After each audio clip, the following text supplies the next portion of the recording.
let us let us know. Okay. So just a recap on what we're going to look at a little bit more is about working with parents, supporting our staff teams, really creating that culture of learning in our organizations and beyond. So Jessie's going to look at it within our organization. Louise is going to pick up the baton and look beyond, and looking at so the outcomes as well, and what we might think about there, and data collection. So this is where we left off the last time, really looking at the core, the home visitor in the home with the parent. And I suppose that's really what we wanted to focus on today a little bit, is how we make sure we support that home visitor within the context of their team. Because it really starts with asking questions, be they questions on a form or questions that a home visitor is reading out. The data trail starts there. And what we really need to do, I mean, many of us have worked in loads of different environments and often presented forms or paperwork to parents. You know, I was a healthcare professional and had to do that as well. And I also worked in partnership companies and had to do that. And I know, you know, from the local development companies and partnership companies, we had a horrendous form called an iris form with lots of demographics. And a lot of us often said, you know, can you fill this out? We need it for our funders. And I suppose what we really need to think about is how we equip the person who's actually interacting and at that front line with our parents, because we don't want a phrase like this to come out. This really kind of puts pressure on a family, puts pressure on a parent, puts, you know, an obligation that actually we just need you to do this so we can get money for the service, or we can, you know, and so that's something we really want to avoid, and really empower our home visitors so that they have the understanding as to why we're gathering this information, but also have the confidence to know that this can actually help their practice as well. And as we discussed the last time, Louise introduced us to the concept of big or research and little or research, the fact that we are, as a home visitor, we're learning in the moment as well as what works best for that family and for us in our practice with that family.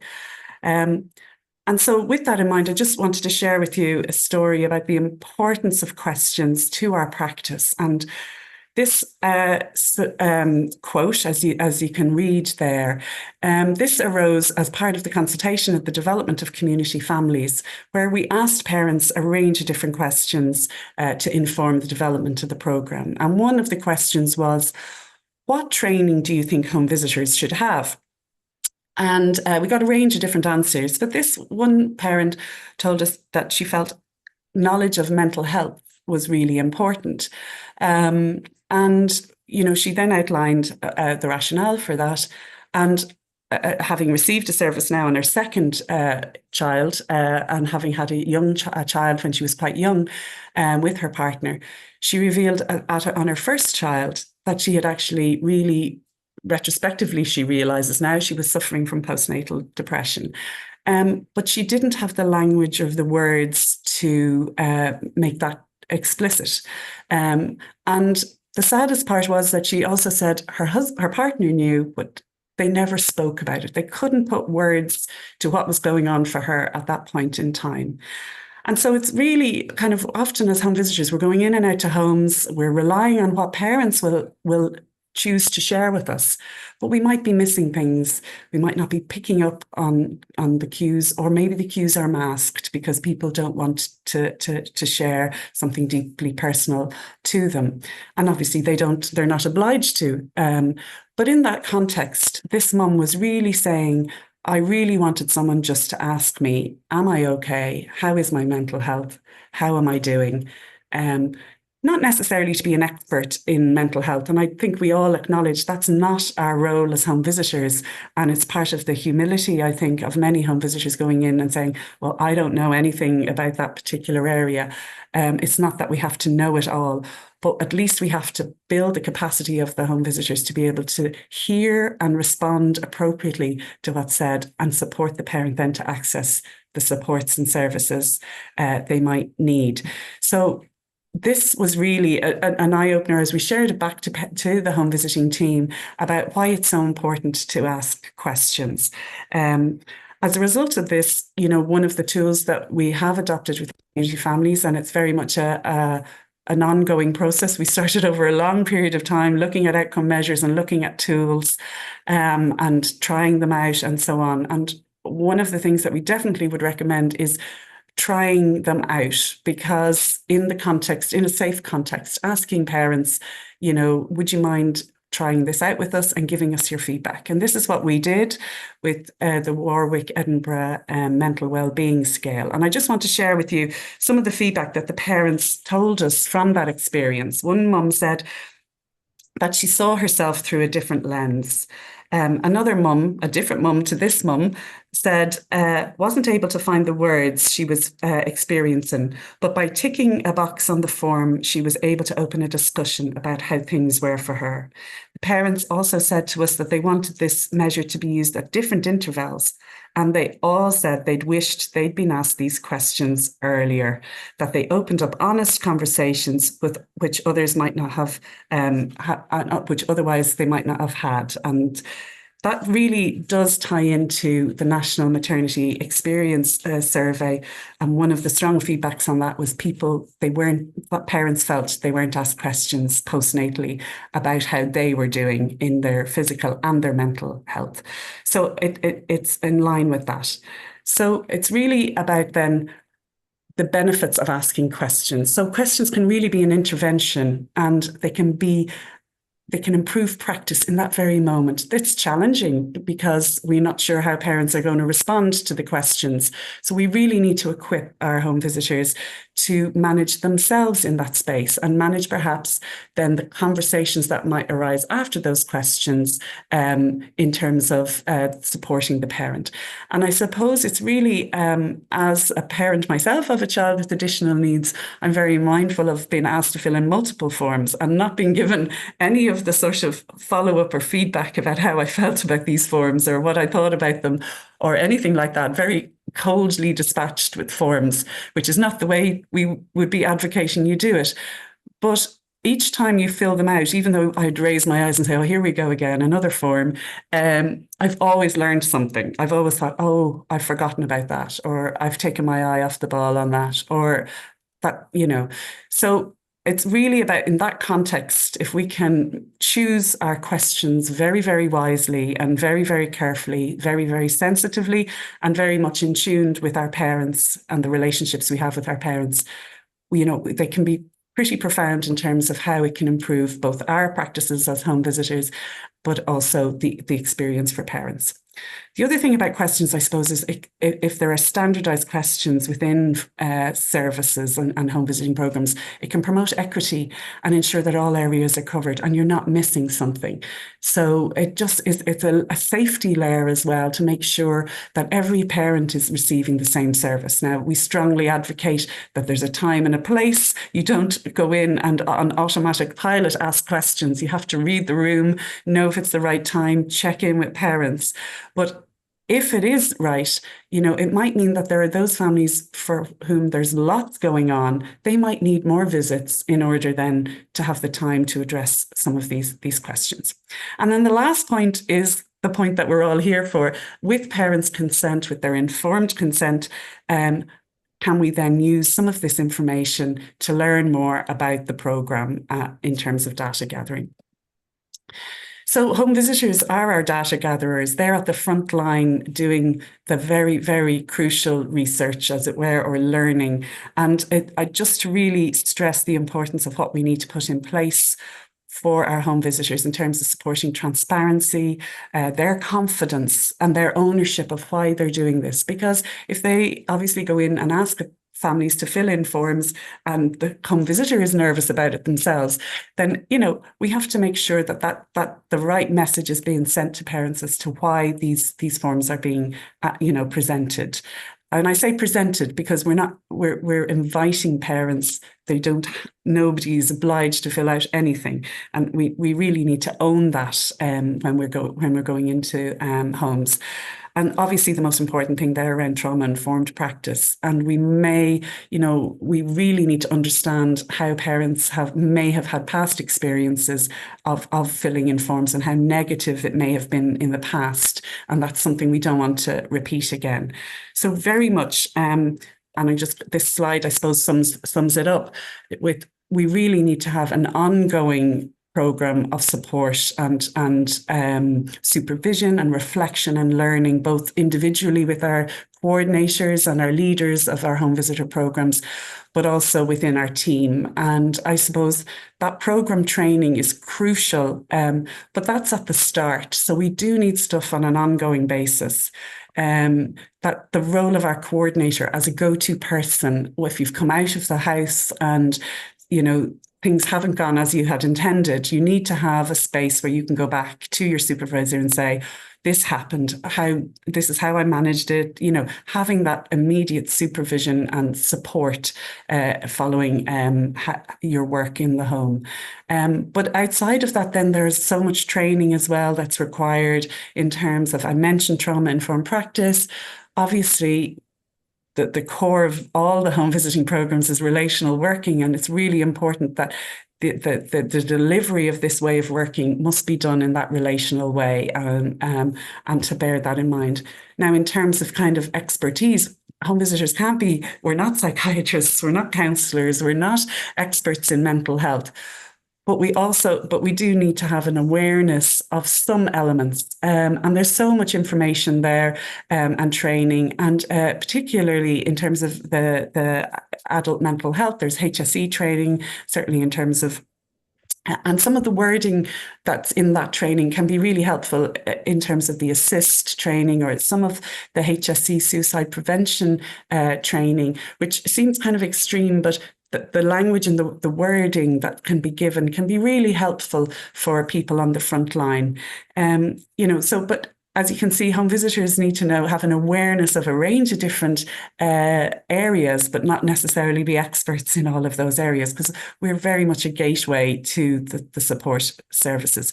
But best practice in working with families will always be the key to what we need to support our home visitors with in terms of this way of working and this way of learning with parents, in terms of consistency, trust, responsiveness, confidentiality, checking back in with parents after filling in a form with them, and that trust that you're going to respond back to them and give them the feedback back, so that it's not we're taking information away with a clipboard and taking it off somewhere and never sharing it back to families. So it's really important to look at all of that when we're supporting our home visitors.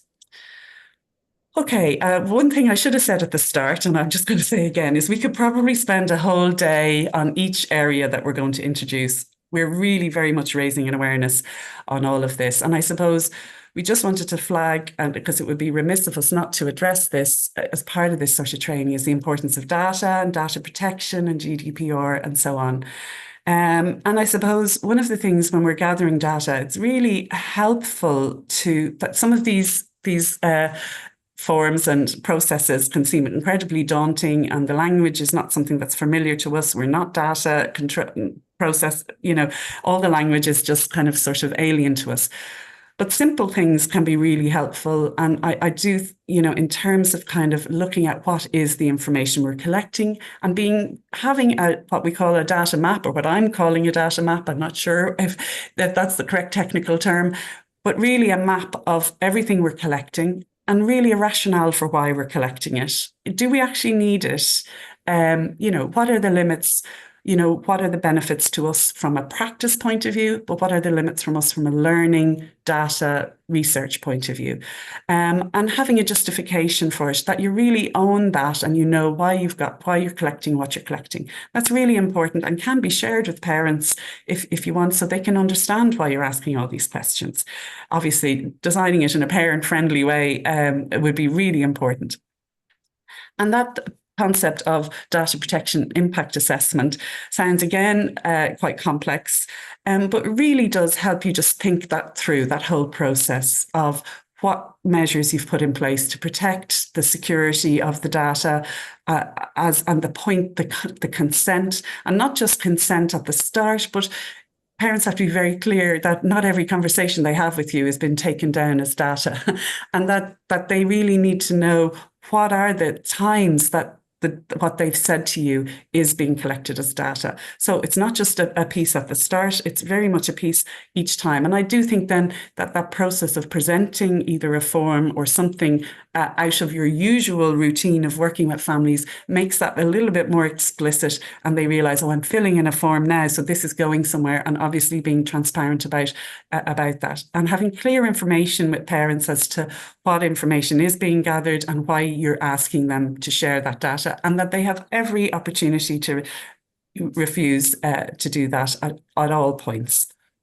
And so really important to think through some of that, even if you are a small organization, and then especially obviously if you're sharing information outside your organization. And just a little piece on sort of some of the ethics behind that.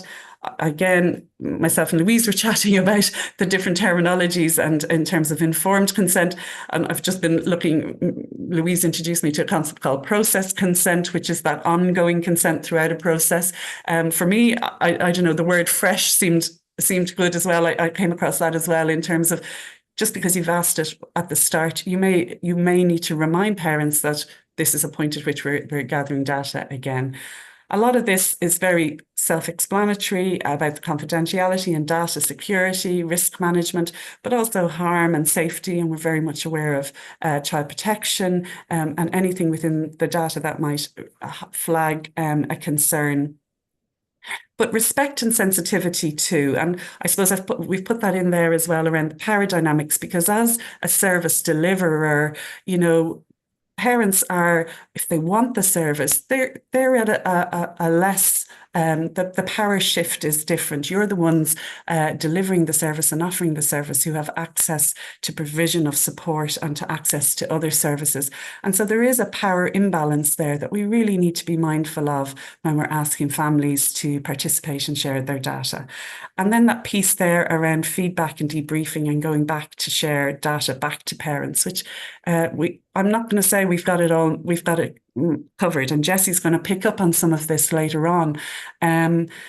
It's very much an aspiration for us to try and find ways that we can share that information back to parents. And I've put in the centre there that co-design, that if we had the opportunity to design this process of data collection and outcomes with parents and then the feeding back to them, that would really help us address many of these ethical issues. So, okay, so again, thank you all for participating in our Mentimeter, and just to share this all back, and if anyone hasn't already participated, the code is still there at the top. I hope you can see it. I have to move all my bars around to see it. So yeah, menti.com 35105272, you type in. But we've asked you what data you all collect, and you can see there the majority is around a lot of parent-child satisfaction data, a lot around participant demographics. Service delivery data comes next, I think, at 14, and engagement, duration, intensity data. Excuse me.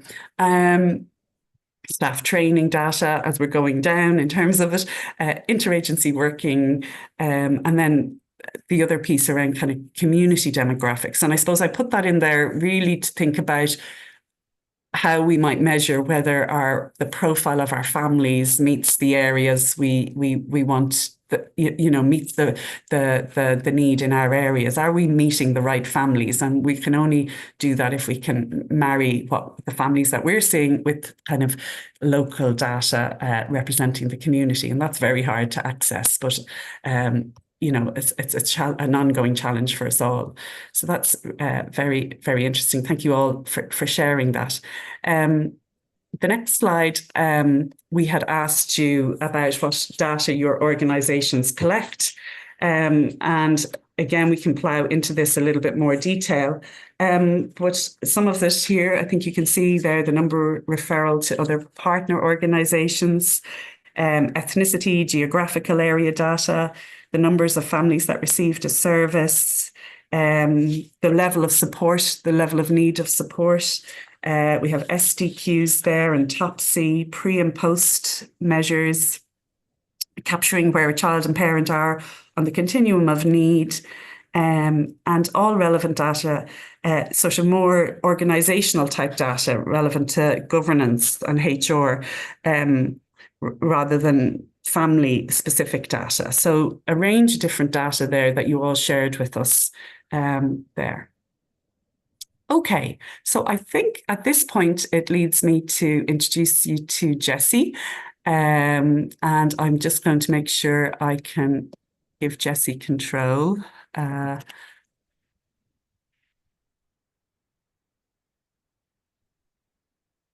dear, I think I have too many names up here. Oh, there.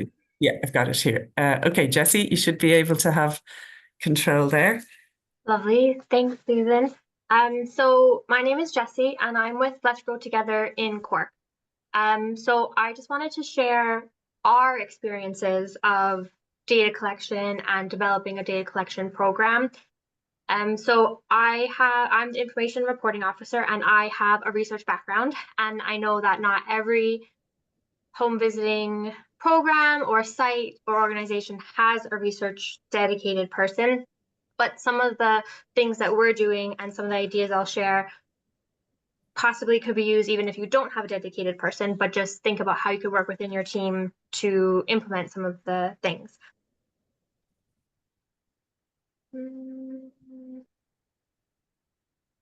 No.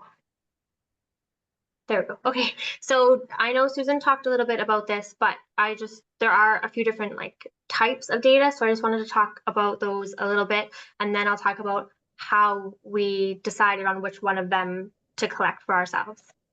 So I think most people will be familiar with, especially demographic data. So ages, contact details, ethnicity, education level, employment details, things like that. So for us, we have a registration form and we have an about you and your family form, and we are one of the ABC sites, so we use the ABC demographic form. It also kind of includes descriptive data. So are you attending your antenatal appointments? Are you breastfeeding? Yes, no, those types of things. And then there's process data, which is also called inputs and outputs or activities. So this is really just the number of things that happened. How many families are involved? How many home visits did you do? How frequent were the home visits? And for us, that also applies to our groups as well, beyond home visiting. So how many groups did we run? How many sessions? How many people attended each time? And then satisfaction data. What did people think of it? Did you like it? Would you recommend us? Oh, the screen changed. Did I do that?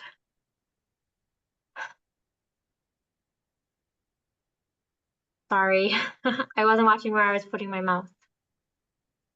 No, I think it might have been me, Jessie. Sorry, carry on. Pass it off to someone else.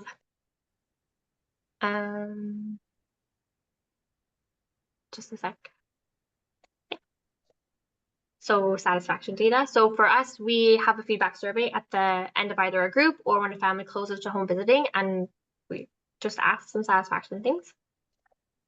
And then outcome data, which is sometimes more difficult to capture than satisfaction or the process data. So I know Susan mentioned this a lot in the first session of what changed? Is anybody better off? Did we actually make a difference? So this would be the outcome data.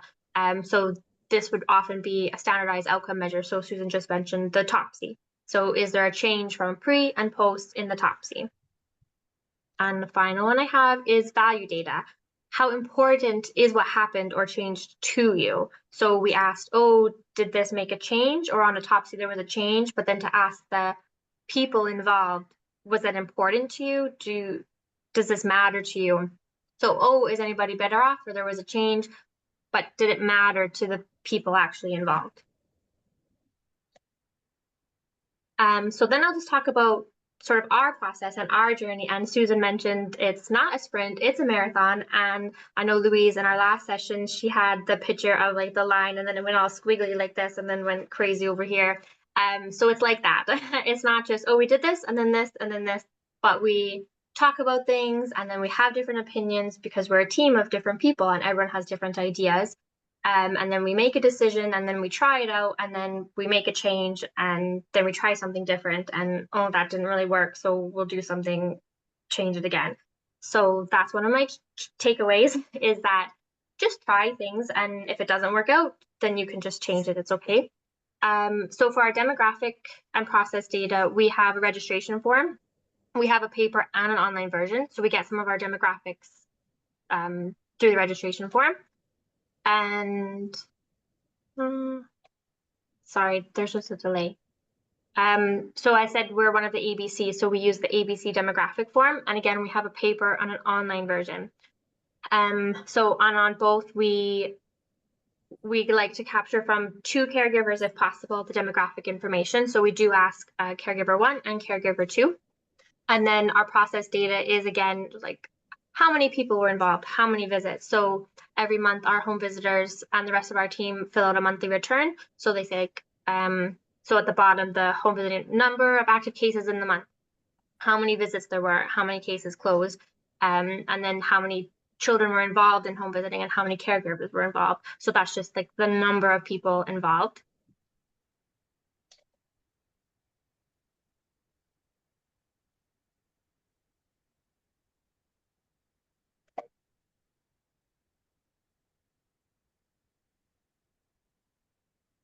Sorry.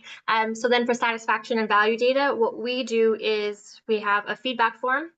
So once a family closes to home visiting, we send a feedback form, and it's an online version, and we also have a paper version if people prefer that. And so this is where we ask some of our satisfaction questions. So like question number 10 and 11, how happy are you with the program? And then they can rate 1 to 5. And then we also ask a few other types of questions. So like, why did you choose to join the program? And how did your home visitor help you feel comfortable? So these types of things just help us improve our program and provide information to our home visitors of other things they could do. Oh, the home visitor was very warm and welcoming and always greeted us by our names. So it just gives ideas of how to help establish the relationship and build rapport with the family. And then we also ask like if there's something you learned or did that stands out for you. So families give different ideas of what they found like most meaningful of the program. And I worked with our home visitors to develop these questions. So I thought of a few questions, and then I went with our home visitors, and different people had different ideas of questions, and we rephrased things and we reworded things and we took things out and we added things in. So it's not just that, oh, a research person or a coordinator says, oh, these are what we're going to ask, but it really is within the whole team, we work together to decide what we want. And we've been doing this feedback form since January of this year. And even throughout not even a whole year, we've changed our questions. Like there was one question people didn't really like, and people weren't really filling it out, so we just take it off. So like Susan mentioned, it's up and down. It's not just this one thing and then go with it, but it's always evaluating how it goes and then seeing if you want to change anything. And then for the outcome data, so again, like more of the standardized measures. So when I first started with Let's Grow Together, our home visitors were using the ASQ SE, so the socio-emotional questionnaire. And our home visitors found that a lot of families didn't enjoy filling it out. They found it similar to the ASQ that the public health nurses were filling out. And as Susan mentioned, a lot of families are filling out a lot of forms, and some of them are repetitive, and some of the questions in this scale are negatively phrased. So our home visitors wanted something different. So then a screenshot of slides at the bottom is I had a meeting with our home visitors and our coordinator about, well, what do we want to look at and measure? And how can we assess the different outcomes? And really specifically, what would be useful and usable for the home visitors and for families? So if families are saying they don't like filling out the ASQSE, it's not really useful because they're not filling it out. So we actually don't have the data anyways. And it's not beneficial for families if it is kind of fills them with negativity during a visit if they don't really like the form. So we also want ways that the outcome measures can be used in practice. So Susan mentioned this as well of, we ask these questions on the form, and then it actually opens the door to questions and a conversation with the family. So someone asked it, and this is just a way to get the questions asked. So as a team, we talked about what we would like instead of the ASQ SE. So some of the ones we went through were the Pianta child-parent relationship scale. So it does ask quite a few relationship-based questions, which obviously is a major indicator we want to assess is changes in parent-child relationships, but the age range starts at age 3. So for us, it wasn't suitable because we do home visiting from pregnancy to age 4. So we couldn't do that. And then the Warwick Edinburgh Mental Wellbeing Scale that Susan mentioned. Again, there's different positives of that, but some of our home visitors were a little hesitant about using it. So at the moment, we're not using it. So there's just, again, like, it's just, I just want to say it's discussions and not just that one person decides to do something and everyone has to do it, but as a team, we're discussing and deciding.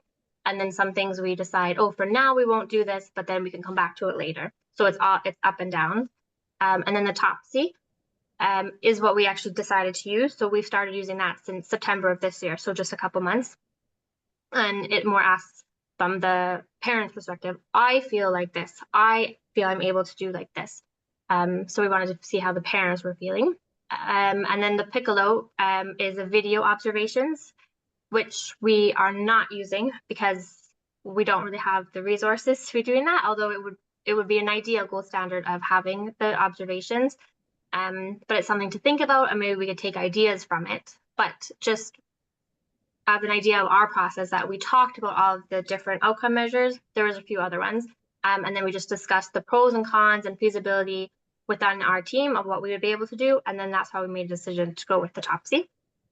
And then another outcome data, like Susan mentioned as well, there's standardized outcomes, but then you could also just ask non-standardized questions as part of our feedback survey, is just, did the home visiting change your relationship with your children? And then a scale of 1 to 5. So that's an outcome measure as well, even if it's not a standardized measure. And then we also ask, can you describe how the program changed your relationship, just to get ideas of what people found valuable. And then in addition to all the collection that we're doing, because it is a lot, I share the data back with our team, because our team is the one doing the data collection with the families, and I collect it and do the analysis, but then I make a real point of sharing it back with the team. And I think this is something that every site and organization could do, no matter how much data collection you're doing, but it's really important to share it back with the team. So twice a year, in our team meeting, we talk about all the data that we've been collected and a little bit of analysis, and I compare it to previous years. Like, oh, the number of registrations between the past couple of years, to say even, oh, the number of babies being registered is increasing. So our age of families is younger than it used to be. So we just go through different things of like how many people attended groups and feedback. And the team seems to really like that. And then on the bottom right, we have in our team meetings, we do a sparkle jar where everyone throughout the month, we write just little things, oh, positive things that happened, or programs that went well, or something nice that happened with the family. And I write things from the feedback form and I put them in the sparkle jar so then we can read them out to the team, because everyone really likes hearing the positive feedback for other people. And then I also share quotes from the feedback team with our board in my operational report, splashes at the top. So like, how did your home visitor help you feel comfortable? And then I just share the feedback. And then the bottom left is part of my monthly operational report that goes to our board. I just shared the numbers. This was the process data, the inputs, outputs is just, oh, the number of sessions we've had or the number of groups. So I share it back in as many ways as I can that people find useful. And then, so we collect all the data and then we do try to use the data to inform practice. That's a big part of it as well. So it's not just collecting the data and talking with families, but then using the data and doing something with the data.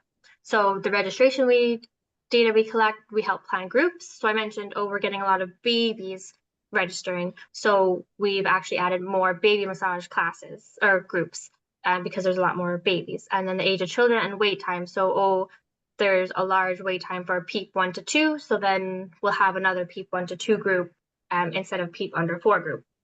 So our data collection is for home visiting and for our groups. And then the feedback survey that we give out, it does give ideas for changes. So I just gave an example. We had one, it was a practitioner training, and a couple of people commented that they'd like the sessions closer together instead of once a month. So then when I shared that with the people doing the training, they're like, oh yeah, we could do that. We can make that change. So then we take the feedback and then we do something with it. And then, as Susan had mentioned, so the top C responses to help guide goal setting and home visiting. So the home visitors work with families for their goal setting and what they want to achieve. And then the top C can help start the conversations and be used to guide. Oh, you said maybe you rated low on here. Maybe that could be one of our goals, as we can work on this. We also collect themes and issues raised by families. So our home visitors collect this information and they send it to me. We use it sometimes for our reporting, but then also to get in speakers for our team. Like we had someone come to speak about the housing wait list because it's a common concern. So then our home visitors got more information that they could then share with families. And then I report to our board and to our funders. And then I just have some key takeaways to support a successful data collection program. Is have ongoing discussions with the team. So it's not just me and our coordinator saying, we want to do this, but it's with the team and it's back and forth and having discussions and changing opinions and trying different things out. And then the team knows a lot about what the families say. So I personally don't speak with the families directly, but our home visitors do. So I want to hear what the families say through their home visitors. And then we want to make sure that everything is useful and usable for the families and for the home visitors themselves. So if it's a cumbersome outcome measure, and then families don't really like doing it, and then they're not really filling it out, then it's not usable. So then why bother having it be part of your program? And then we want to make sure that everything we're collecting is used for something and there is a purpose for collecting it. And we want to share the data back with the team and families.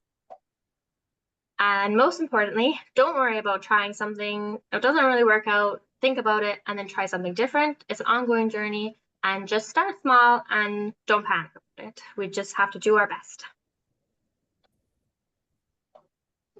Thanks so much, Jessie. And I think hopefully that gives that was great. And I hope everybody, it gives a real insight into the team and the back and forth and that kind of constant negotiation and obviously constantly looking at what data is coming in and how we can make that, put that to the best use, both for the team, but especially for our parents. So thanks so much for that, Jessie. Really great insight from the ground.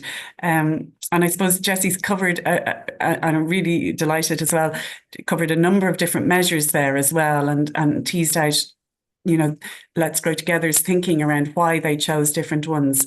And I suppose just to flag that, I suppose not all outcome measures are created equally. And that's something we need to just acknowledge.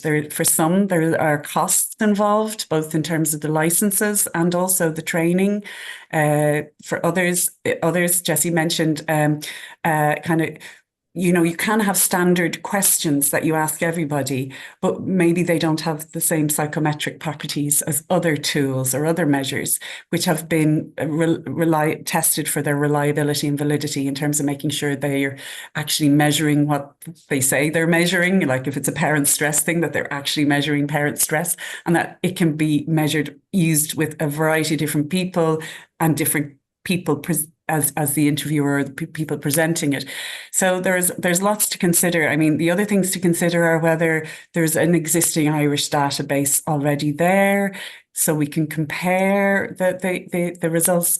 Obviously, those measures that do have psychometric properties would have a sort of an average score for a certain population. So that's what's really helpful. You can kind of see, well, where are we against that average?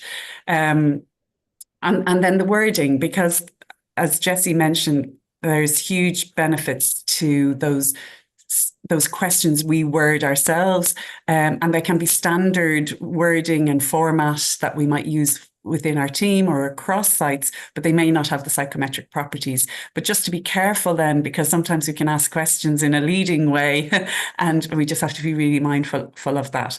So there's lots to consider when we're talking about that. And what I didn't mention there were those observation measures, and Jessie touched on that as well with the Piccolo. And I think for many of us in this age range, in this space, the area of attachment and parental sensitivity and caregiving and responsive caregiving. That area is so hard there are very few sort of form-based measures for that. And a lot of the sort of the best practice tools are either video or observation, but that requires training, constant support, supervision, and funding for the licenses as well. So it's just to flag that there's a range of different considerations there when you're choosing outcome measures. And just to flag this resource, if people aren't aware of it, it was developed by CES, and it has collated all the outcome measures that have been used in Irish published research. And so there's a whole range of guidance there. Every time you search a measure, you can find out what age range it's for, what it actually measures, whether there's Irish data and where to access that for comparison. So it's a great tool developed by Ruth Geraghty in CES. I'm not sure if it's going to be expanded upon. This was quite a while ago. Ruth developed it. But for nerds like us, it's a really helpful resource. So now I'm just going to move on because we have to get to our breakout room. Back to our Mentimeter, and I want to apologise because I didn't word this question very well, because I asked everybody, does your organisation have a CRM or an electronic system? So of course, anything we fill out on screen is an electronic system. So obviously that would include Excel spreadsheets or using SharePoint, but they aren't technically a CRM system. And so what a CRM system is very much a person-centered system, or focused on, it's called client relationship management, or there's different wordings put to it, but it's basically following a person around, an individual, in our case, parents and their children, and attaching a range of different information to that file, almost like putting a paper file that you would have had in a filing cabinet on an electronic system, and attaching various points of data to that, either flow data about how many visits you've had, or manually going in and entering in specific data on that family. So a majority of people had said they have a CRM system or an electronic system, but obviously when we drill down into that, a lot of people had said Excel and SharePoint, which we wouldn't be the same. But there's lots of other CRM systems mentioned there in terms of kind of Evied, OneTouch, which I wasn't familiar with. What else is there? Some people have their own CRM systems developed. And obviously the SPEAK program is one that's specific to the family resource centres. So it's great to see, there is stuff happening out there, and that's great. And so I'm going to now invite Katrina to come, and Katrina's going to share, I suppose, the journey we've been on in terms of developing a CRM system for community families. So Katrina, I don't know if you're there. I'll pop that up. Hi, Susan, I am here. Great stuff. I'll leave you to it. So I can move it on for you. Yeah. Thank you, Susan. And actually, it was very interesting to hear Jessie from a researcher perspective and her take on a CRM system. And unfortunately, in community families, we don't have a researcher, and maybe that's something we should be looking for in the future. So yes, the word journey has been used a couple of times already today. And in October of 2023, we started our CRM journey. At that stage, we were community mothers, and I suppose the community families was coming on board, and the CRM system was specifically designed for for community families. So it helped us, I suppose, transition from community mothers to community families, because previously we had been using a paper-based system, but we moved to the CRM, and lots of change happened for us as an organization. We started to use tablets to collect data from the families we were supporting, and myself and the system administrator would use a laptop, and we discovered quite quickly that tablets are great collecting data from families within the family home, but we really need to invest in laptops as well, because with a screen on a tablet, it's quite small and it doesn't get to show you all the information that might be there in relation to all the reports that we do in relation to our CRM system. So initially, we put up referrals, we put up the core information about families. As Jessie said, it's definitely a journey. So initially, we started just recording all our home visits with families and our case notes. And then the next step for us was to start recording all our interactions that we would have on our groups, with our baby cafe, with our baby massage classes, with our parent toddler groups. And as the home visitors became, I suppose, more comfortable using the CRM system, we expanded that so that we could use it for onward referrals, for signposting. And then earlier this year, we started to use our standardized checklists. Our standardized checklists are where we gather information at certain points in time, from pregnancy, 6 weeks, 3 months, 9 months, 18 months. And I suppose the parents really, what was very surprising for us was the parents really enjoyed that process. In the last 2 weeks, we started to use some of the psychometric measures, and that was another step where possibly we weren't maybe prepared for some of the reactions from parents, and I'm going to kind of talk about it more in a few minutes later on the next slide. But I'll come back to that, the psychometric measures. So if you just move on to the next slide there, please, Susan. Thank you. So the benefits of data and a CRM system. So for me, and the CRM system has really ensured for us a high extent of fidelity of delivery of our new program. So obviously we've been going through a transition from community mothers to community families. And because the CRM system was specifically set up for community families, it really has helped to develop our practice, and everybody is working in a standardized way. So there have been benefits from the CRM system that maybe we didn't anticipate initially. I have been using it in supervision, because it has, at a touch of a button, you can call up a family, you can see the number of visits that actually have taken place, whether they were attended, whether they weren't attended, what the reasons were.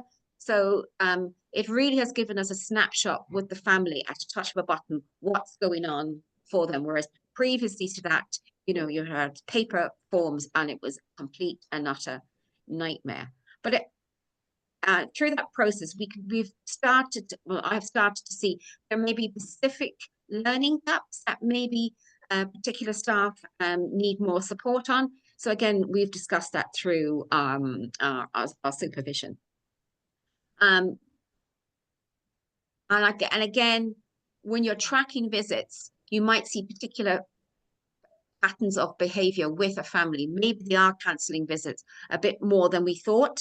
So again, that's something that can be addressed in supervision. So as I said, initially, we were recording visits, and as the staff got comfortable, they started to record more of our interagency work, calls from referrers. And then, as I said, we started to use the standardized measures and the psychometric measures. And this definitely has given more agency to the home visits. Unexpectedly for us, as I said already, when using the checklists and measures, it has created conversations that might not have happened for families. And this has been challenging, because sometimes we have perceptions of families and going back to Susan's point, which I think is so critical in CRM system that I didn't personally anticipate, it does have conversations, especially around mental health, that we may not have had or had the opportunity to cover.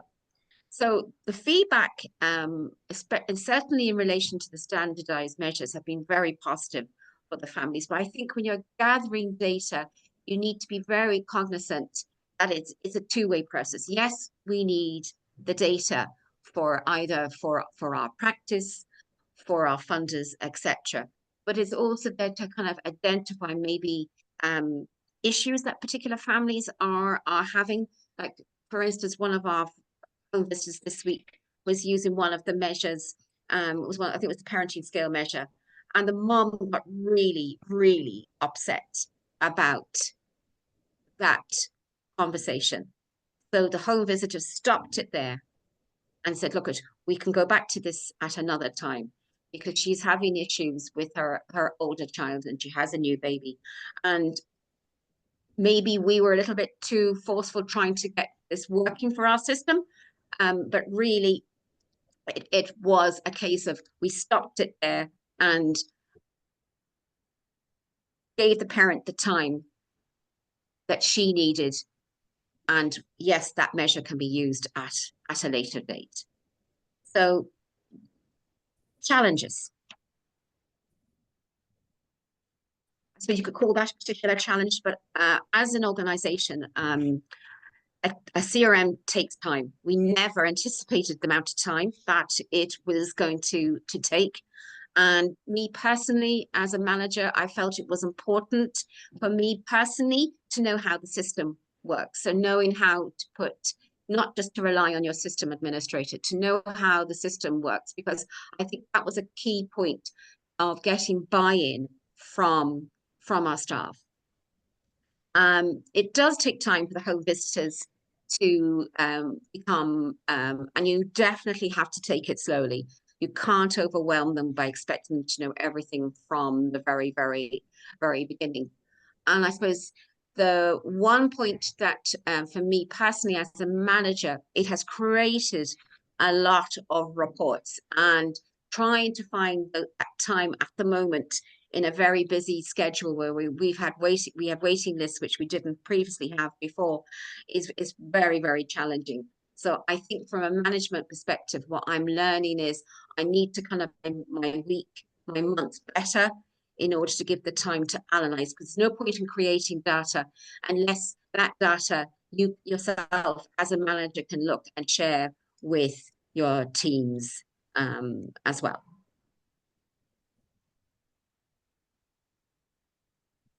Thanks so much, Katrina. Thanks so much. And I think that really gives you an insight. Thanks so much of how challenging this can be and the constant piece. And I think it brings us back to the slide I had about the support for staff.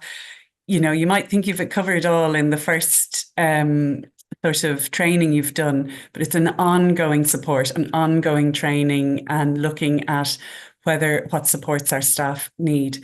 And it reminds me, you know, during our trial process in terms of introducing measures as well, we trialed them out with a range of different families. As I mentioned the Warwick Edinburgh one, but we also trialed our checklists as well. And you would be amazed questions that you think are quite fairly straightforward, and just depending on the time, where that parent is at, and what's going on for them, how they can respond.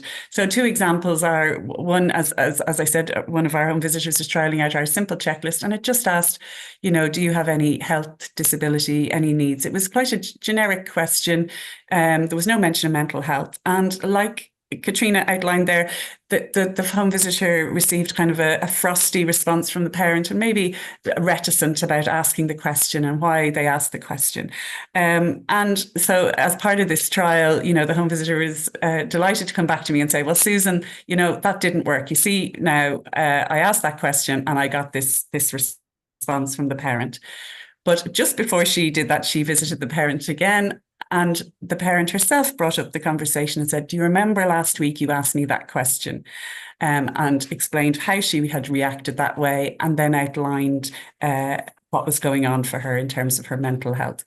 And I guess what we need to be really mindful, those of us who are asking our home visitors to gather data and to send data here, there, and everywhere, is that we have to really provide our home visitors with that level of support to be able, as a supervisor, as Katrina has been doing now to her team, is responding to their each unique needs so that they can, as a team, grow in their own practice and confidence, but also know that you may get, as part of a trauma-informed practice awareness, that you may get a response at times that may seem angry, upset, and so on.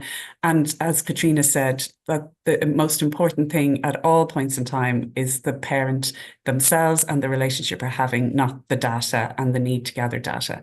And just, I suppose, the one other thing I would just flag is, and I'm very mindful, I think one of our other colleagues there is on the call there, and, you know, she would have always reminded us of the concern about new home visitors, and perhaps you don't have the breadth of experience, that it can be very easy to hand a form over and say, off you go, fill out the form. So as managers and leaders of home visiting programs, we really need to own that and make sure we put the right infrastructure in place to support our home visitors. So thanks so much for that. I think it's really helpful to have that at the front of our mind, Katrina. So thanks for flagging it with us.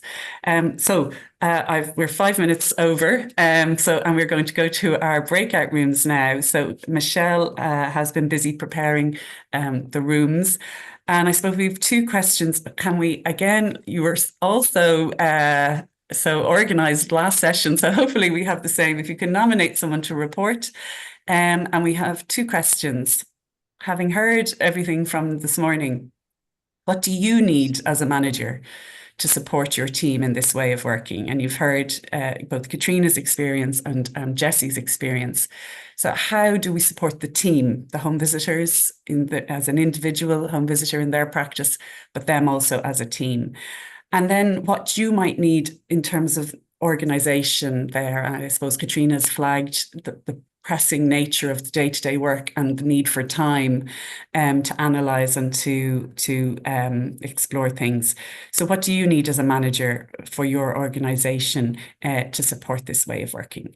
So with those two questions in mind, I wonder if you could all take a screenshot maybe of it, or take a camera photo of it so you have the questions to hand when you go into your rooms.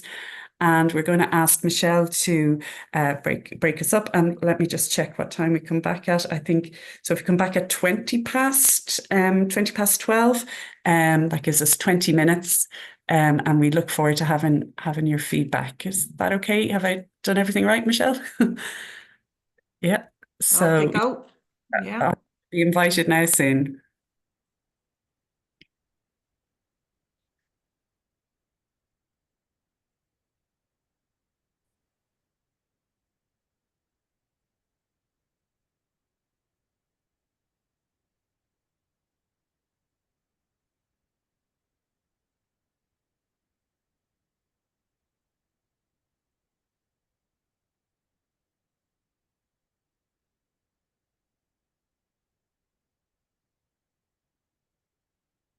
Is that everyone in rooms?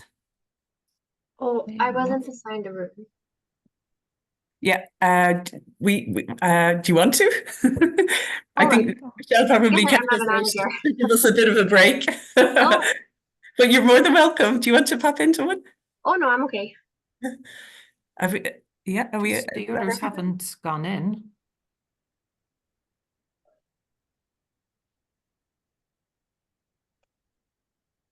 Claire, Sinead, Sarah. Well, I don't know what happened there. It brought me straight back into the main room. I didn't leave the Okay, small room. hold on. Move to, I'll just put you in another one there, Sarah. Thank you. And Sinead, is it? Yeah. And Claire. Claire. Yeah. But it could be just that I'd not clicked on them. I'm sending them. It's not. Right, Claire, I don't know if you can hear us. Are you okay? Have you got the link? It could be at the moving away from their desk or something. Yeah. Maybe from breakout room 1, please. So that's Alice, Debbie, Eva, Jill, Lisa, and Margaret. Yeah, I'm going to give the feedback to that. Great, thanks. So we had a really good conversation, and there was a mix of home visiting sites in terms of more established ones and newer ones that are coming on to home visiting with us as well. So really, when we spoke about what do we need as managers or coordinators to support our teams, time was a big one. And Susan, you finished up just before the breakout room talking about time as well. And I suppose we broke it down into different parts. And a question that came up was, will there be extra time allocated, let's say, whether it's for a CRM system and for measuring or introducing new measures for families, or will time be taken away from something else? And around that, prioritizing time was really important. Time for regular coaching and reflective supervision with staff is up there for number 1. And then the allowance of time really became topic of discussion as well, around whether it's from funders or the Home Visiting Alliance or ABC or whoever we're reporting to, that kind of acknowledgement of allowance of time is there as well, because that will lend to the quality of data being recorded, because people will have the time to give it that it deserves. Other things that we need as a manager to support our team is training, and that kind of came under time as well, but that continuous room for training at regular intervals to really not only focus on the outcomes, but also focus on the practical part that evaluations and the CRM data can give us as well. What else did we say? And then on to the second question around, what do we need as a manager for our organisation as a whole to support this way of working? And for some home visiting sites, they're already using CRMs, and sometimes changes can happen without notification. So changes to a CRM and being notified really accordingly to flag them changes that can help people do their work a little bit more easier. Again, the coaching and reflective supervision for managers and coordinators, in order for them to be able to mind and hold their staff and their team, they need to be minded and held as well, of course. What else?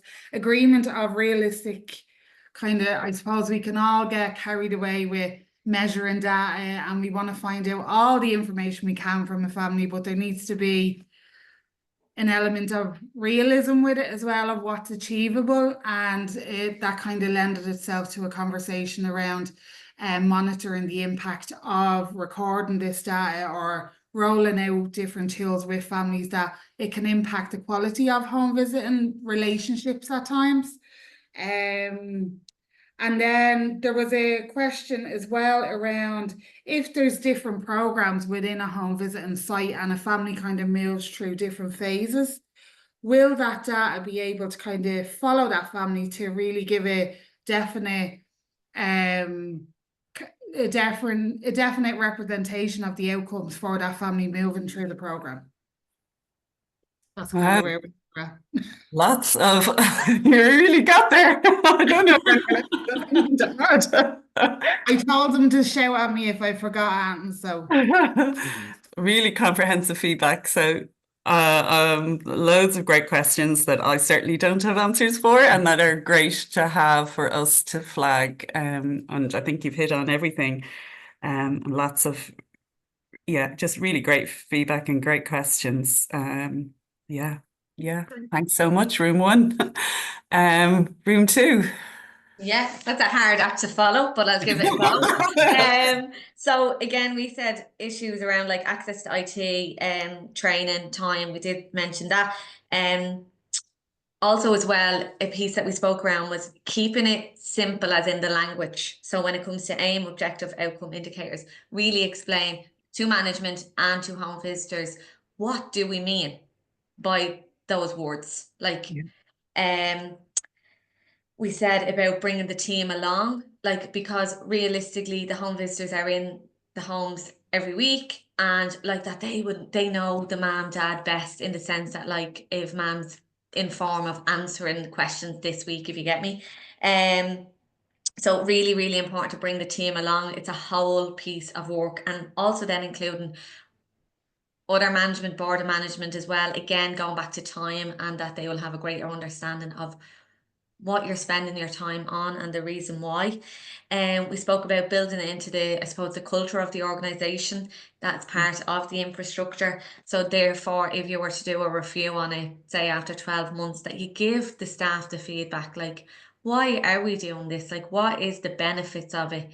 It gives that space and time to see where the work has been.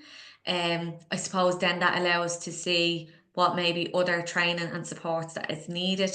And also, again, it allows the home visitors to see, we see it, like we see the work that you are doing. Yeah. What else did we say? Again, big piece of collaboration and open communication. That it becomes natural. And I suppose the biggest thing, again, what Eva had said around the space and the time allocated. People, feel free to shout in if I have forgotten something, please. That's excellent as well. No, that's excellent. And following on with Eva's feedback as well, that's excellent. And, you know, you mentioned there as well the culture of organisation. And that's one of the reasons we thought about bringing yourselves together as leaders and managers of programmes. But you've kind of, you're touching on it even beyond that with your board of management, and with the kind of, and Eva touched on this, that you might be one programme within a range of other programmes. And it can be very easy for one other programme to, you know, it's about how we can create it as an organizational culture. They're great points. Great feedback, room 2. Room 3. I think we were room 3. So Claire, poor Claire didn't get into her room actually, I think. So that's Kate, Louise, Pippa and Sinead, is that right? Yeah, that was us. So yeah, I think like a lot of what we're saying has already been mentioned here. Like one thing that really came up for us, I know Jessie spoke about it really well as well, is providing the feedback. I think Katrina mentioned too. It's something we do as well, and just Louise was really highlighting how like she sees like how the home visitors value that, and just how it empowers them, and just understanding what's collected and seeing some of the impact in that. We're saying kind of like support that they could receive is more training around data collection, certainly when new things are being implemented as well. And around ethics and GDPR, I think if new things are being interested, I know like when it's changing, a lot of people are collecting personal information, particularly when they wouldn't have previously. It's about ensuring that they really understand that and are able to communicate that to the parents as well. And that, yeah, there's a shared understanding of why we're doing it. Again, I think it was mentioned about just really getting the whole team on board. And it's, yeah, as Katrina was mentioning as well about the becoming natural with using measures. That's something we really spoke about as well. And it's really important to be comfortable with the tool. And I think like kind of from one of the people in the room's own experience, it's just like seeing how their use of things change when they kind of could have their own years of experience, and how different that is for delivering it to the parent and the parent's responses for that. So just make sure again the kind of the support, the training, the modeling for that. And I think, yeah, one thing that was coming up, like I know it was mentioned, like the Warwick you were mentioning earlier, Susan, and like using tools like that can be, I think, introducing them can be a bit daunting if it's new for home visitors. So just helping them understand that they don't have to be expert in all areas. And yeah, just like how they can deal with responses in that. And also then it was mentioned of kind of for that like knowledge of the network and that interagency part and the good community contacts in response to that, and support that managers would need. One thing that was mentioned was getting the board of management on board. I know it was like we discussed a bit about it really being a whole organization approach. And that there's buy-in, and it's just across the ethos of the organization as a whole, and that the board would be involved in, you know, in the development of it, and just really understanding the training needs as well. So I think that if anyone else has anything that I've missed there. That's good. No, that's excellent. Excellent. And I think you've reiterated that natural and the comfortableness with it, and that ongoing piece as well. I think you're right. And it's just, we can never anticipate how a parent is going to react to a particular question, be it on a form or be it, and again, we've had experiences from some of our sites. I think some of them might be here. A simple question about even healthy eating can evoke a whole conversation you never thought would occur.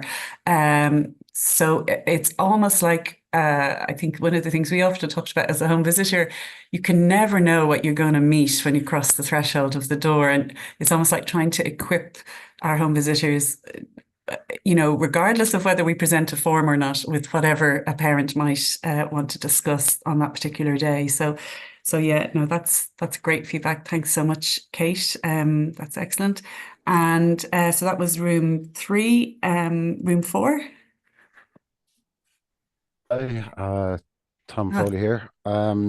Yeah, so we basically had a big discussion around kind of understanding. I think a lot of these points were touched on by some of the other teams, but understand just understand the data, and so that we can sell it to the team, to have a realization of kind of what does and doesn't work in terms of data.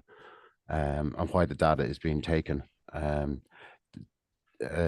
understanding how it will help the families, and have a positive language around the data collection. And then there's a big part about the realization that it's not just a box ticking exercise, that a lot of the time the data can come organically just from conversations with the family, even before you go to fill in the form. And then for question 2, I suppose we were talking about a CRM system being needed, and administration people to be able to help out with the data collection.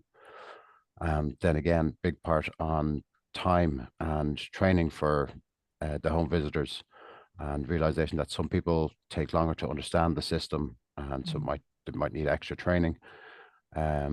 Is data collection taking more time in the role, and also is it taking time away from the family?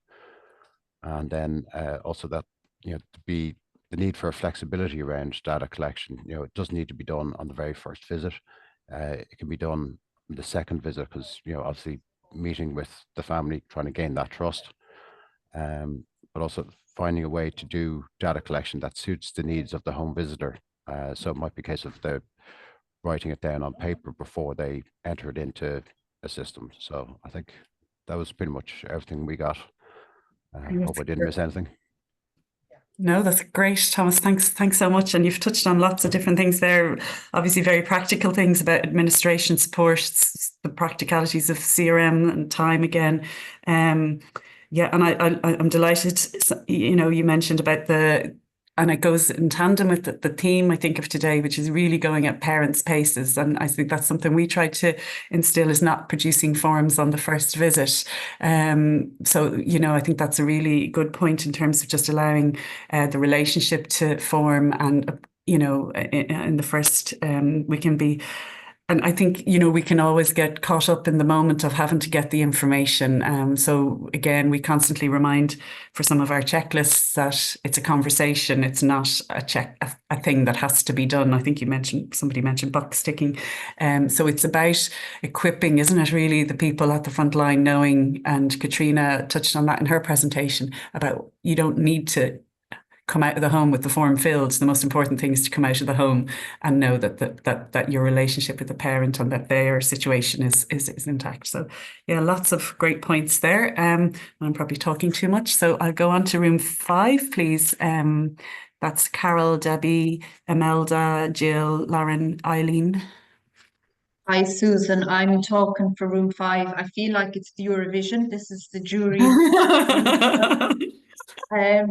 Anyway, so we had 4 headings really that we kind of had talked around, and the first one was funding, and that just continued funding for a system to be developed and supported.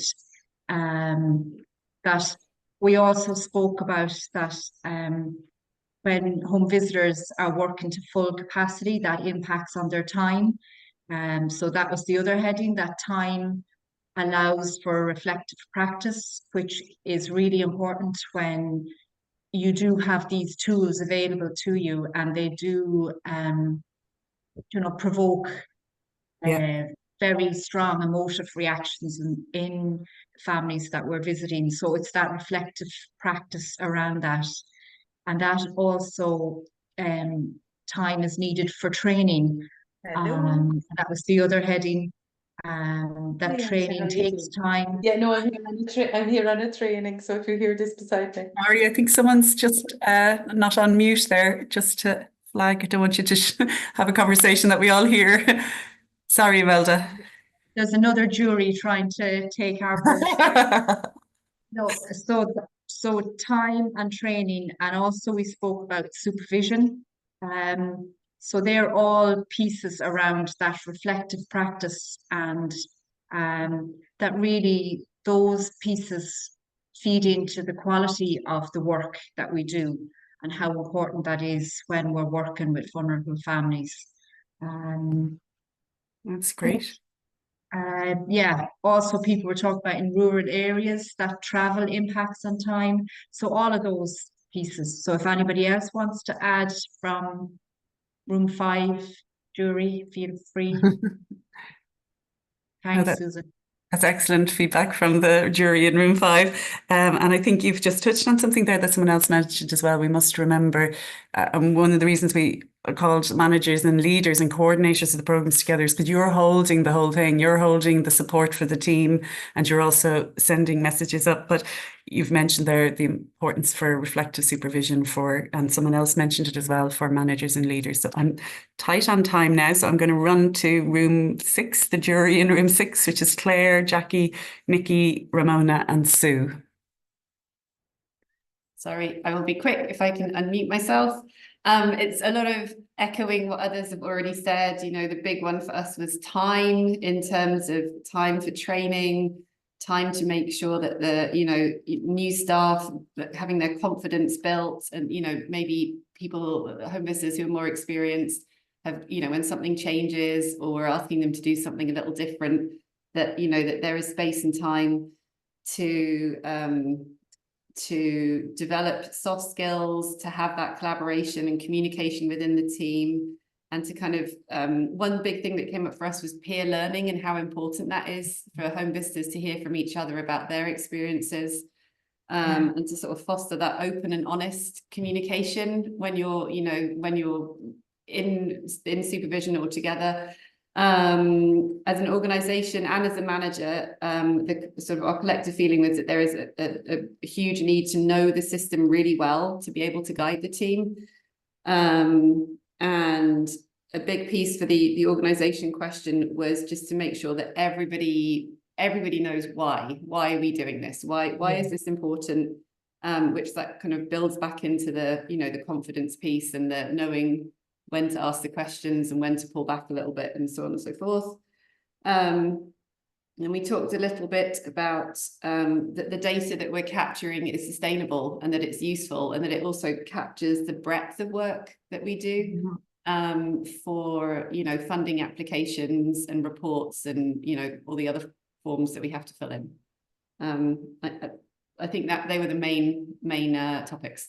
No, that's great. No, that's excellent. And I think everybody's just added and built on what everybody said. And I love the way you stressed the peer learning there. We've tried to highlight that as well, that it's not just an individual piece, but it's very much a team piece. And I think, you can learn so much from your colleagues. So thanks so much. That was really great. And I hope you enjoyed your discussions in the room. We've got another 20 minutes. So we've got a few more inputs just to deliver to you. And hopefully we'll have time just to remind you, do put questions in the chat if there is anything at the end. And we will just carry on. So Jessie, I think for yourself, and I'll just make sure, Louise. And I'll just... So you should have control there, Louise, of the presentation. In fact, it hasn't quite come up yet for me. Let's see. Perfect, brilliant. And I'll just try and be aware of time and that as well. So I suppose really then I was asked to kind of share a little bit around, I suppose, thinking about that wider picture, which is something we're starting to try and do in PFL, but it is very much aspirational. But I think it is really important to think about how do we work in this kind of way, or what kind of system are we co-creating together. The diagram that I have here, I've actually played around it in lots of different ways, and I'm not sure it fully represents what like we wanted to share like and stuff as well, like, because in some ways I think families are nearly should be at the center of all of this, but I suppose I also wanted to be aware that we are potentially creating something. I suppose we could be creating something for people, or we could be creating something with people, and I suppose how important the data or information that we're collecting is to try and help us to sense into all of that. And I really love, Imelda, that you brought in that reflection piece, because I think what actually this whole process can create is communication spaces where we can really kind of communicate in terms of actually what's happening, you know, in this space, and really create those learning cultures together. And I think what's really important with this piece here is to just think about who's part of this, whose voice is included, and how are we listening to each other, because I think there's really important insights and spaces from everybody. Like, I suppose we want families to be at the center, that we're really thinking about what we're doing meaningful with and for families and communities. And then I suppose services, how do we understand what the context is like and what's happening in terms of being in that space of trying to create supports with and for families, and also trying to be aware of the space of, you know, if you're a funder or a policymaker, there's decisions that have to be made in wider environments that are constructed within that. So how do we really think about that? And I suppose I just kind of put along the side there around well-being and flourishing, or kind of safety and connected and respected. They're kind of outcomes that we may be thinking about. And I suppose then if I go on to the next slide, I suppose what's important here, even just holding them, what we might mean by learning, I suppose our statistics or our outcomes can be really helpful in helping us to think about, are we getting, I don't know why that moved, are we getting there? So if we have a particular indicator, it may help us to think about actually, did we reach something? Have parents had increased well-being? Has a child helped to reach their child and their development or that? So it's helping us to think about, did we reach somewhere? But what we also don't want to forget is what might we have noticed on the way, and the context and the process and that. And I think it can be really helpful then to think about what's the story. I mean, if we have a story where we start off about, you know, like once upon a time, this was a situation, and then the end until finally this is what happened, you miss pretty much all of the story. And I think while outcomes can be really important, I think it's really important as well that we think about that context and the stories and pieces that are in between. And now it doesn't want to move for me, sorry. Perfect. Okay. So I suppose just to very briefly just let you know what it might look like then, I think what's important is that learning isn't about just looking back. It's also about recognizing that learning supports us to be making decisions and moving forward at the same time. There's a process of continuous improvement that we're involved in, and that's really where our outcomes can be helpful, I suppose, in terms of where we're moving next, as well as reflecting back to see where did we come from and where have we moved to. So I think our statistics can be really helpful in terms of helping us to understand, did we arrive, did we reach somewhere? But I think also what's really important is that context and meaning. And something that we've been trying to play around with is kind of undertaking co-inquiries with different groups. Now, this is very much still aspirational, but trying to look at that space of bringing in different voices, whether it's from families or communities or home visitors and that themselves, so that we can really understand what was important. It's not just about did we get there, but really trying to understand that context so that we can really share our learning journeys together and to understand more about that. So what's happened and what's really happening then for families and services. And I think Susan might have mentioned the last day a little bit about human learning systems. And I think this is where that really comes in, that it's understanding some of that context, that it's not just about we were here and now we're there, but it's trying to add in some of that context into pieces and recognizing the importance of that. So, and I'll hand back over to Susan then, because I'm very aware of time. So.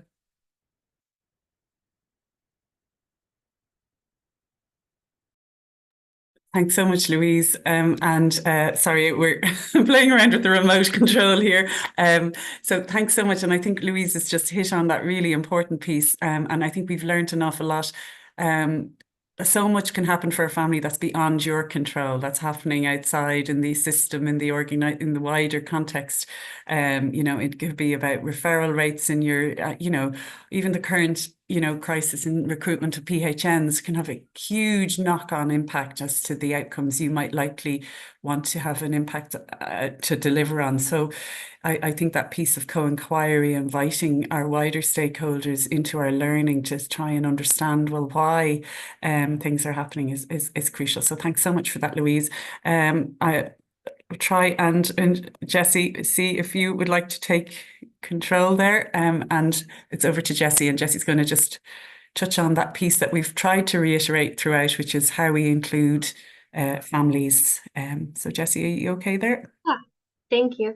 So now I'll talk about ensuring infants, children, parents, and families and caregivers are involved in the stages of data collection. I know we've talked about it along the way, so I'll make it quick. I know we're running out of time.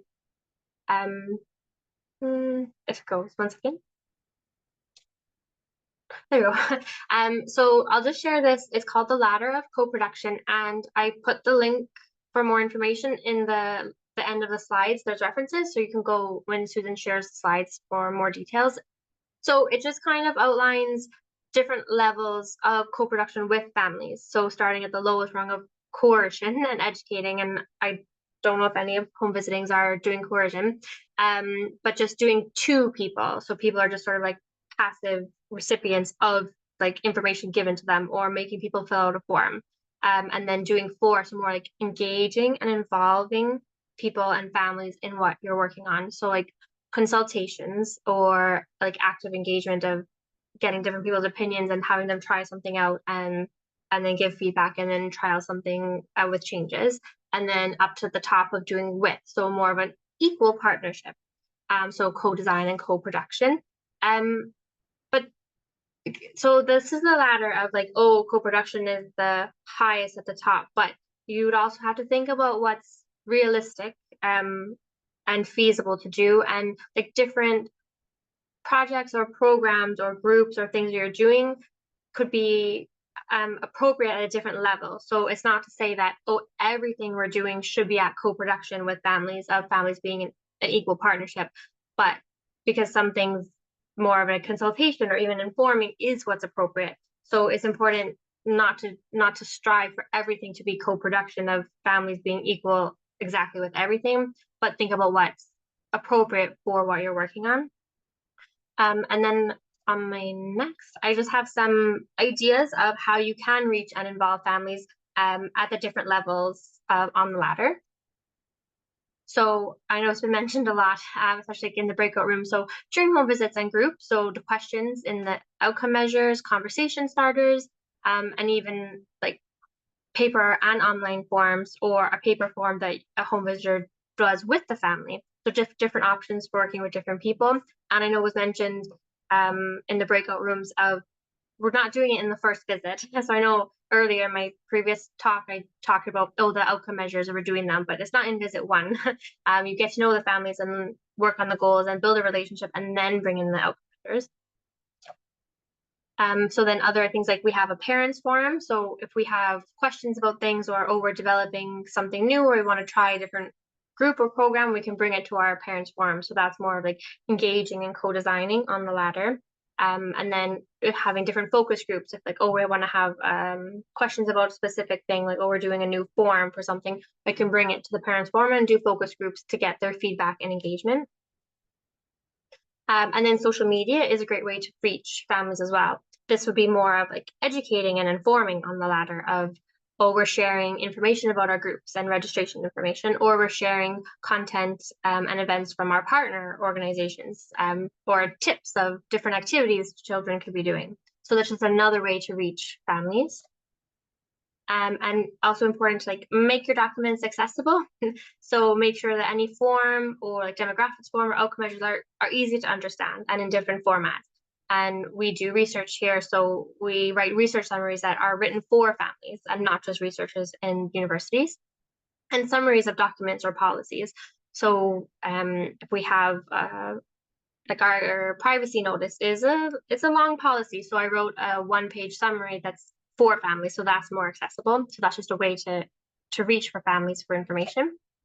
And then for those who do research, so we partner with researchers from the university sometimes to do research projects. So we'd like to ensure that family members are part of the research team or involved in engagement and focus groups to have their voices involved in the research, but also in designing the research.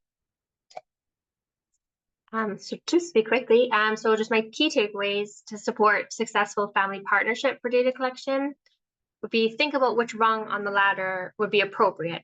And then you could also think about if you were a family member or you were going to be attending a group, how would you like to be consulted or involved?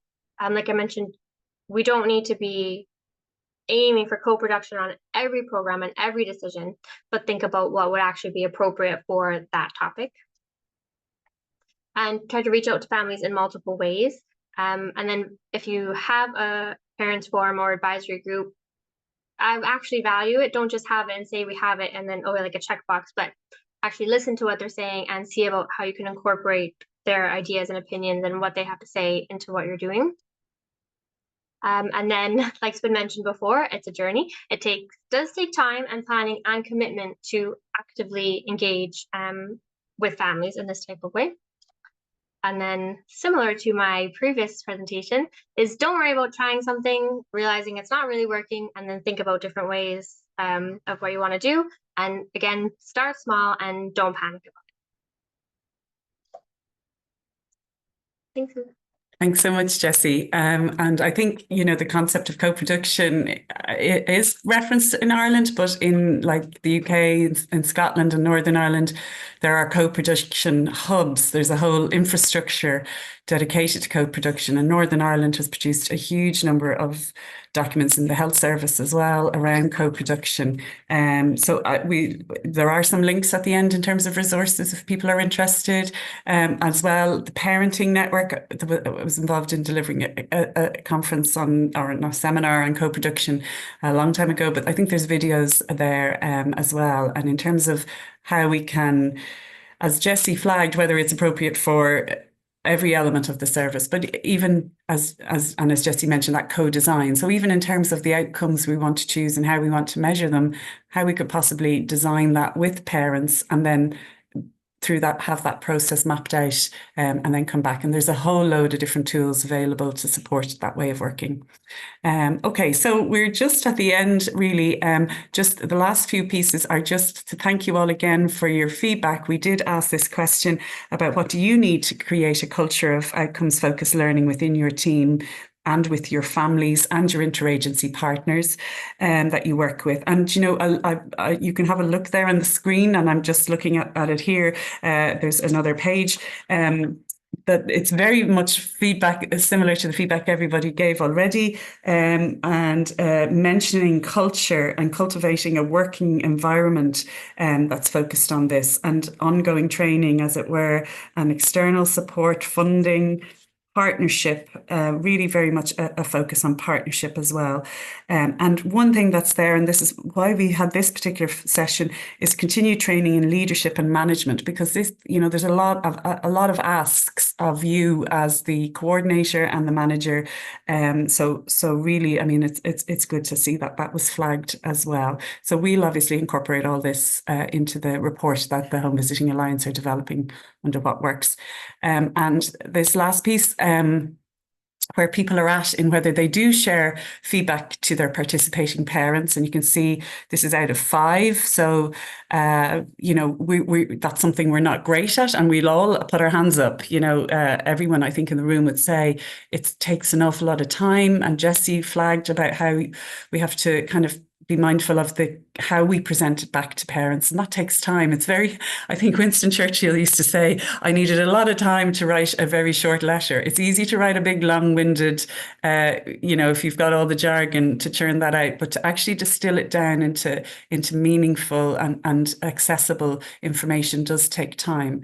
how many people would like to share programme data back to parents? And that's interesting. It's just above the halfway mark.